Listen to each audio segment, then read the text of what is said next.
नमस्कार, वंदे मातरम, जय हिंद दोस्तों। स्वागत है आपका exam Guru with study platform पर।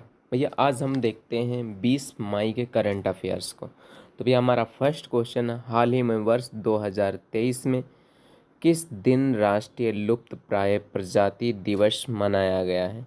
तो किस दिन भैया मनाया गया है? तो ये 19 मई को मनाया गया है। हमारा सी ऑप्शन ये करेक्ट है। इस वर्ष राष्ट्रीय लुप्त प्राय प्रजाति दिवस 19 मई को मनाया जाता है। हर साल मई के तीसरे शुक्रवार को राष्ट्रीय लुप्त प्राय प्रजाति दिवस मनाया जाता है। 2023 में 19 मई को वन्य जीव संरक्षण के महत्व के बारे में जागरूकता बढ़ाने के लिए मनाया जा रहा है। लुप्त प्राय प्रजाति अधिनियम 1973 भारत में वन्य जीवों को खतरे वाली प्रजातियों के संरक्षण पर केंद्रित है। 2023 की थीम है celebrating the 5th anniversary of the endangered species act है। ये 2023 की थीम है। नेक्स्ट क्वेश्चन देखते हैं। नेक्स्ट क्वेश्चन है, तीसरा G20 पर्यटन सम्मेलन किस स्थान पर होने जा रहा है? तो भैया तीसरा G20 सम्मेलन जम्मू कश्मीर में आयोजित होने जा रहा है।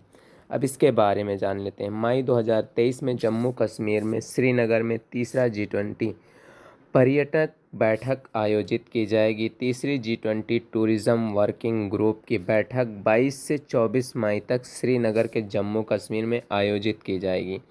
अनुच्छेद 370 और अनुच्छेद 35A के निरस्त होने के बाद में पहली बार केंद्र शासित प्रदेश एक अंतर्राष्ट्रीय कार्यक्रम की मेजबानी करेगा, जिसमें G20 सदस्य राज्यों, अतिथि देशों तथा अंतर्राष्ट्रीय संगठनों के प्रतिनिधित्व भाग लेंगे।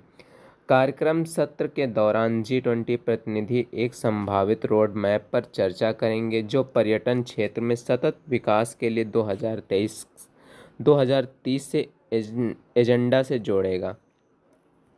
यह कार्यक्रम 5 क्षेत्रों पर आधारित होगा: हरित पर्यटन, डिजिटलीकरण, कौशल और पर्यटन MSME के गंतव्य प्रबंधन पर यह भी आधारित रहेगा। फ्रांस के सर्वोच्च नागरिक सम्मान सिविलियन दी ला लीजन दी ऑनर से किसे सम्मानित किया गया है? तो इंद्र चंद्रशेखरन को सम्मानित किया गया है। सिविलियन दी ला लीजन दी ऑनर से एन चंद्रशेखरन को सम्मानित किया गया है। अब इनके बारे में जान लेते हैं। टाटा समूह के अध्यक्ष एन चंद्रशेखरन को भारत और फ्रांस के बीच व्यापारिक संबंधों को मजबूत करने और उनके सहयोग के लिए फ्रांस के सर्वोच्च नागरिक सम्मान सिविलियर दी ला लीजन दी ऑनर से सम्मानित किया गया है। नेक्स्ट क्वेश्चन है, हाल ही में उड़ीसा राज्य में पहली वंदे भारत एक्सप्रेस किन 2 स्टेशनों के मध्य प्रारंभ की गई है? हाल ही में उड़ीसा राज्य में पहली वंदे भारत एक्सप्रेस को प्रधानमंत्री के द्वारा उद्घाटन किया गया है। तो ये भैया किन 2 स्टेशनों के बीच में प्रारंभ की गई हैं? तो ये पुरी और हावड़ा के बीच में प्रारंभ की गई हैं। अब इसके बारे में जान लेते हैं। 18 मई को प्रधानमंत्री नरेंद्र मोदी द्वारा उड़ीसा राज्य में पहली वंदे भारत एक्सप्रेस ट्रेन को हरी झंडी दिखाकर रवाना किया गया। यह ट्रेन पुरी से हावड़ा कोलकाता के मध्य चलेगी। किसके मध्य चलेगी? तो पुरी से हावड़ा के मध्य चलेगी। इसके अलावा नरेंद्र मोदी द्वारा उड़ीसा में 8,000 करोड़ से अधिक के रेल परियोजना का शुरुआत की गई है। वंदे भारत एक्सप्रेस के बारे में जान लेते हैं। वंदे भारत एक्सप्रेस, जिसे पहले ट्रेन 1880 के नाम से जाना जाता था, यह एक भारतीय सेमी हाई स्पीड ट्रेन है। भारत की पहली इंजन रहित ट्रेन है, यानी इंजन लेस ट्रेन है। यह पूरी तरह से भारत में निर्मित की गई है और भारत द्वारा डिजाइन की पहली ट्रेन है, निर्मित होने वाली पहली ट्रेन है। भारत की पहली वंदे भारत ट्रेन कहाँ चली थी? तो भैया भारत की पहली वंदे भारत ट्रेन नई दिल्ली से वाराणसी के मध्य चलाई गई थी। नेक्स्ट क्वेश्चन देखते हैं। हाल ही में रतन लाल कटारिया का निधन हो गया है। इनका संबंध किस राज्य से है? तो भैया रतन लाल कटारिया का संबंध हरियाणा राज्य से और ये भैया बीजेपी के सांसद हैं। अब इनके बारे में जान लेते हैं। हाल ही में हरियाणा के बीजेपी सांसद और पूर्व मंत्री रतन लाल कटारिया का निधन हो गया है। रतन लाल कटारिया हरियाणा के अंबाला क्षेत्र से निर्वाचित सांसद हैं। नेक्स्ट क्वेश्चन देखते हैं। हाल ही में badminton world federation hall of fame में किसे शामिल किया गया है?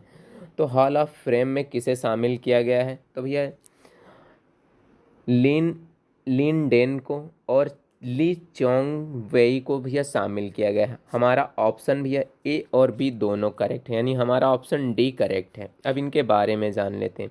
हाल ही में चीन के लिन डेन और मलेशिया के लिन चोंग वेई को 2023 badminton world federation hall fame में चुना गया है। बैडमिंटन वर्ल्ड फेडरेशन के अध्यक्ष पॉल एरिक होयर ने कहा है कि ली चोंग वेई और ली डेन पिछले 2 दशकों से बैडमिंटन के महान खिलाड़ी रहे हैं। हाल ही में प्रसिद्ध टेनिस प्लेयर ओवान डेविडसन का निधन हो गया है। इनका संबंध किस देश से है? तो भैया ओवान डेविडसन का संबंध ऑस्ट्रेलिया से है और ये टेनिस के महान दिग्गज खिलाड़ी हैं। हाल ही में ऑस्ट्रेलिया के दिग्गज प्लेयर ओवान डेविडसन का निधन 69 वर्ष की आयु में हो गया है। ओवान डेविडसन ने मिश्रित युगल में 11 और पुरुष युगल में 2 बड़े खिताब जीते हैं। डेविडसन ने बिली जीन किंग के साथ मिलकर 1990 के दशक में के मध्य में से लेकर 1970 के दशक में अब तक करियर में 8 ट्रॉफी जीती। 1967 में डेविडसन टेनिस इतिहास में एक ही वर्ष में सभी 4 प्रमुख मिश्रित युगल खिताब अर्जित करने वाले तीसरे खिलाड़ी बन गए थे। नेक्स्ट क्वेश्चन है भैया, भारतीय प्रतिस्पर्धा आयोग के अध्यक्ष किसे नियुक्त किया गया है? तो भारतीय प्रतिस्पर्धा आयोग के अध्यक्ष रवनीत कौर को चुना गया। हमारा सी ऑप्शन इज करेक्ट है। अब इनके बारे में जान लेते हैं। ये भैया किसका स्थान लेंगी? तो ये स्थान लेंगी संगीता वर्मा का स्थान लेंगी। रवनीत कौर संगीता वर्मा का स्थान लेंगी। तो संगीता वर्मा के स्थान पर पंजाब कैडर IAS अधिकारी रवनीत कौर को भारतीय प्रतिस्पर्धा आयोग के अध्यक्ष के रूप में नियुक्त किया गया है। भारतीय प्रतिस्पर्धा आयोग के बारे में जान लेते हैं। भारतीय प्रतिस्पर्धा आयोग की स्थापना 14 अक्टूबर 2013 में की गई थी। इसका उद्देश्य प्रतिस्पर्धा में प्रतिकूल प्रभाव डालने वाले ये भी प्रावधानों को समाप्त करना है और प्रतिस्पर्धा को बढ़ावा देना और बनाए रखना, उपभोक्ताओं के हित की रक्षा करना और भारत के बाजारों में व्यापार और स्वतंत्रता सुनिश्चित करना है। तो भैया हाल ही में अभी भारतीय प्रतिस्पर्धा आयोग के अध्यक्ष किसे चुना गया है? तो अभी हाल ही में भारतीय प्रतिस्पर्धा आयोग के अध्यक्ष रवनीत कौर को चुना गया है। तो ये भैया किसका स्थान लेंगी? तो ये स्थान संगीता वर्मा का लेंगी। नेक्स्ट क्वेश्चन है, सिक्किम राज्य स्थापना कब मनाया जाता है? तो भैया सिक्किम राज्य की स्थापना कब मनाई जाती है? तो सिक्किम राज्य की स्थापना भैया 16 मई को मनाया जाता है। 16 मई को सिक्किम राज्य की स्थापना की गई थी। तो सिक्किम राज्य 16 मई 1975 को भारतीय संघ का 22वां राज्य बना था। तब से लेके हर साल 16 मई को सिक्किम राज्य की स्थापना दिवस के रूप में मनाया जाता है। सिक्किम के संविधान में 36वां संशोधन कर 1975 को पूर्ण राज्य के रूप में सिक्किम को दर्जा दिया गया था। सिक्किम के बारे में राज्य के बारे में जान लेते हैं। इसकी राजधानी गंगटोक है और राज्यपाल श्री लक्ष्मण प्रसाद आचार्य हैं। मुख्यमंत्री श्री प्रेम सिंह तमांग हैं। इसके मुख्यमंत्री कौन हैं? तो सिक्किम के मुख्यमंत्री प्रेम सिंह तमांग हैं। नेक्स्ट और लास्ट क्वेश्चन देखते हैं। राष्ट्रीय आयुष मिशन सम्मेलन कहाँ प्रारंभ किया गया है? तो राष्ट्रीय आयुष मिशन का प्रारंभ नई दिल्ली में किया गया है। अब इसके बारे में देख लेते हैं। किया गया था भैया आयुष मंत्रालय 18 से 19 मई 2023 तक नई दिल्ली में 2 दिवसीय राष्ट्रीय आयुष मंत्रालय सम्मेलन का आयोजन किया गया था। आयुष और पतन पोत परिवहन और जल मार्ग मंत्री श्री सर्बानंद सोनोवाल नई दिल्ली में 2 दिवसीय राष्ट्रीय संयुक्त मिशन सम्मेलन का उद्घाटन किया। सम्मेलन का उद्देश्य भारत सरकार के आयुष्मान भारत योजना के तहत आयुष्मान स्वास्थ्य कल्याण केंद्रों के माध्यम से देश भर में आयुष स्वास्थ्य सेवाओं को उपलब्धियों तक पहुंचाना, लोगों तक भैया पहुंचाना, गुणवत्ता और इससे अधिक से अधिक लोगों तक पहुंचाना था। यानी इसका उद्देश्य था आयुष्मान भारत का, आयुष्मान स्वास्थ्य कल्याण केंद्रों के माध्यम से देश भर में आयुष्मान की उपलब्धियों को लोगों तक पहुंचाने का इसका उद्देश्य था। तो राष्ट्रीय आयुष्मान मिशन, इसका भी अब शुरुआत कब, इसका प्रारंभ कब किया गया था? तो इसका भी दिसंबर 2014 में राष्ट्रीय आयुष्मान मिशन की शुरुआत की गई थी।